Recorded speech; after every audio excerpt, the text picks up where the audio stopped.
जंगल के बीचों बीच डमरू हाथी को एक दिन ज़बरदस्त आइडिया आया कि वो पूरे जंगल के लिए एक जदीद जिम बनाएगा।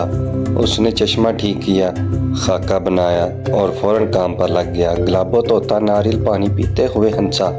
हाथी भाई, आपसे जिम बनवाना ऐसे है जैसे कछुए को रेस का चीफ बनाना।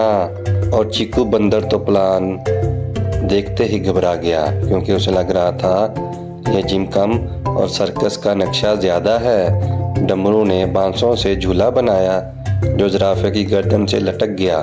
स्लाइड केले के छिलकों से बनी और मंकी बार्स तोतों ने उठा के उड़ा ली। जिम की ग्रैंड ओपनिंग हुई, पूरा जंगल जमा हुआ और जैसे ही सब ने एक साथ इस्तेमाल किया, पूरा जिम धड़ाम से गिर गया। डमरू एक टायर में फंस गया, चीकू उल्टा लटका और गुलाबो ड्रामाई अंदाज में चीखा, मैं तो बेहोश हो गई। लेकिन कहानी यहीं ख़त्म नहीं हुई। थोड़ी देर बाद तीनों दोस्त एक बड़े नारियल के नीचे बैठकर आइसक्रीम खा रहे थे। डमरू ने एक चम्मच मुंह में लेते हुए कहा, जिम तो गया पर कैलोरीज भी गई। गुलाबो ने जवाब दिया, हाँ।